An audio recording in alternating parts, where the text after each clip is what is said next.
Hey everyone, it's Lauren Barlow with Lauren Barlow Career Coaching, and today I wanted to talk to you about running and job searching. So you might be wondering, hey Lauren, why are you chatting with me about running in addition to job searching? Well, the reason I'm doing that, there's two reasons. So one, through running and marathon training specifically, I learned a lot of lessons that have helped me make it to the finish line every time I've attempted to run a marathon that I feel like translate to a job search at any time, but especially during times as difficult as these. And the second reason I'm talking to you about running and job searching is because I haven't left my house in 3 weeks, and this post didn't take a lot of primping, so I was able to wear my usual attire in order to put this on the internet. So let's get back to the job search. I started running marathons in 2008. This is a significant date for me for two reasons. One, it is the year that I graduated from college with my bachelor's degree. And two, as many of you remember, it is the last time the United States experienced a really high unemployment rate due to a recession. So times not exactly like these, but very, very similar. Since 2008, I have trained for 7 marathons, completed 7 marathons, and I improved my time by about 39 minutes. So the first marathon I ever ran, I ran in 3 hours and 40 minutes, and I recently ran my fastest time ever at the Philadelphia Marathon in 2018. I ran a 3:01. I'm very proud of that.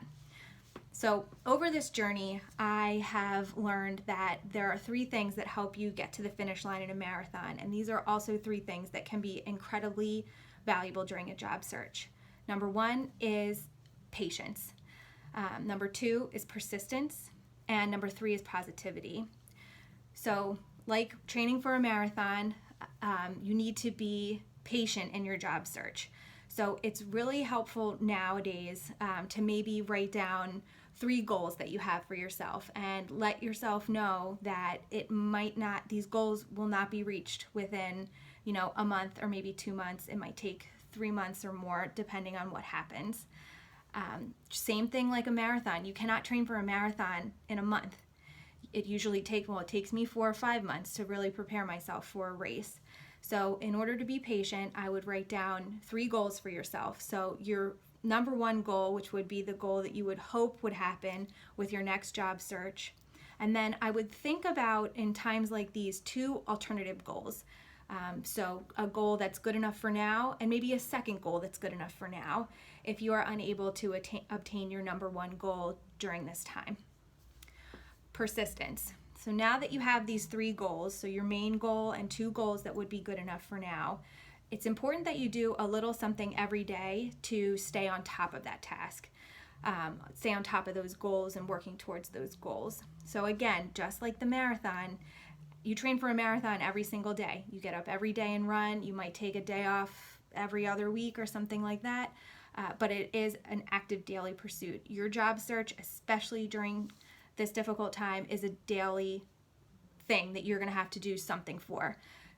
So in your to-do list, you could include, applying for jobs when you see postings.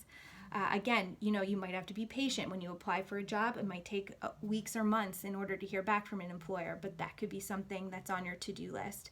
Reaching out to your network, writing down specific networking contacts, developing skills that you feel like you might want to improve during this time. All of these things can go on your career to-do list, and it can help you persist towards your goals. Having a to-do list, having to check something off every day, is a visual representation of your progress. So although you might not be getting callbacks right away, you'll be able to see yourself working towards your goal. So when the time is right, you've prepared, you're ready to stand on the finish line, and when the gun goes off, you're ready to run your race and get to the finish line first. The last tip is to stay positive. And I know that this is easier said than done, but every single workout that you do when training for a marathon, every little run or long run, they're not always perfect, and you're not feeling great every single mile, but you really need to try and stay positive and know that although things aren't really working out to your benefit right now and you might want to stop running or quit, you shouldn't do that, because you need to stay positive, and the more positive thoughts that you have, the more you can let yourself know that you can do this. Same thing for the job search. Again, if you don't hear back, it's fine. Stay positive, keep applying. Don't let hearing no communication stop you. Also, you can use this time to make sure that the next step that you take is a positive step towards finding a job or a career that is right for you. If you were in a job and you were not happy with your job, it wasn't bringing you fulfillment, it wasn't bringing positivity into your life, take this time while you might not be employed or you might be conducting a job search to really try and focus on what would bring more positivity to your life. So what kind of job do you really, really want? Write down information about that job, write down the characteristics, the values that you want this position to have, and go after that job in this job search. You don't have to go right back to what you were doing prior to your last position. You can use this time to make a positive change in your life that, although times are difficult right now, when you take that next step forward, you'll be able to see more happiness and more fulfillment in your life because your career is something that really aligns with what you want to do. So just like marathon running, for your job search at this time, make sure that you stay patient, persistent, and positive. Thanks, everyone.